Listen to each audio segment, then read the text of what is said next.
Hello and welcome to day 10 of The Magic. How the devil are you? Now, I want to say I am learning a lot from The Magic. When I first set out on this journey, I was intending to do a day every single day and to record an episode. But what I'm starting to realise the more I'm going through this book is I've never done it before under the pressure of doing something like this, an episode every single day. And even when I'd done it before, like I probably said in earlier episodes, I'd either missed days out or kept having to repeat the same day until I felt that I'd mastered it. And what this book is doing for me is making me realise that actually I don't need to stick to the rules of this absolutely verbatim. I think it's about making it work for you.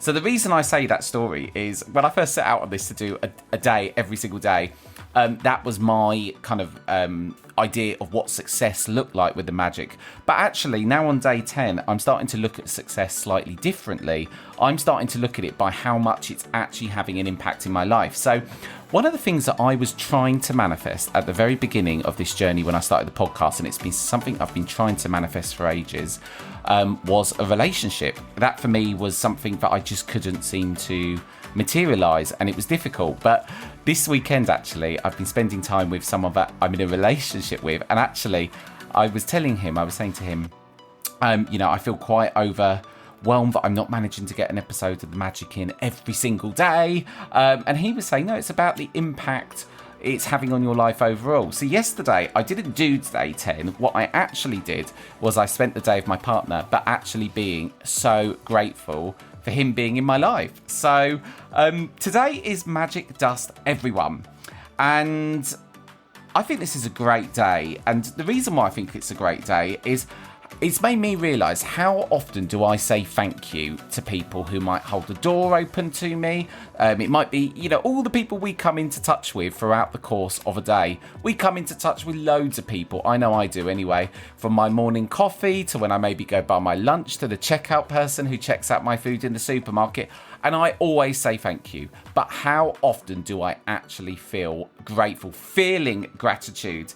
And I think the book makes a really important point when it's telling you today to give these 10 feelings of thanks and thanking people. It says to look them in the eye. And when it says, when you say thank you to someone, look at his or her face. They will not feel your gratitude or receive your magic dust unless you look directly at them. So that really made me think. The amount of times I say thank you, but do I actually stop to properly have a level of engagement and make that person feel great? Probably not all the time. Probably only if I feel someone has gone out of their way. But I think this chapter does make a really good point that there is so much to be grateful for. It could be clean as the road. I think sometimes when you start on this journey of the magic, you almost are looking too hard. And actually, it's so easy to find things to be grateful for. There's so much to be grateful for, but it's only when you start to change your mindset. So lots of you now are probably catching up with me. I'd be really curious to know on the Facebook group if anyone's actually overtaken me. But I must admit, I'm starting to really feel good. And I was having a conversation actually with a colleague of mine who's just recently been in hospital, and this was something that got me thinking actually.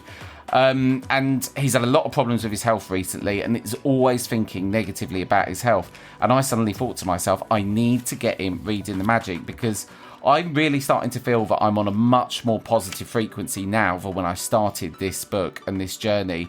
And actually, it's made me stop being as hard on myself as well, because I think my expectations of myself were so high. But it's about actually not looking at this by days. It's about how you feel overall and how you're managing to digest it. And I think what the book does well is it tries to keep you moving along so that you don't lose momentum. But as long as you're still cruising along, that is fine. On day number 10, do make sure that you read day number 11 the morning before, because it's the magic morning and you have to do that day as soon as you wake up. I hope you're getting on well on this journey. I'm just about to jump on a really exciting interview that I'm doing for a guest that's going to be coming up in the podcast soon, called Carmen. You're really in for a treat there.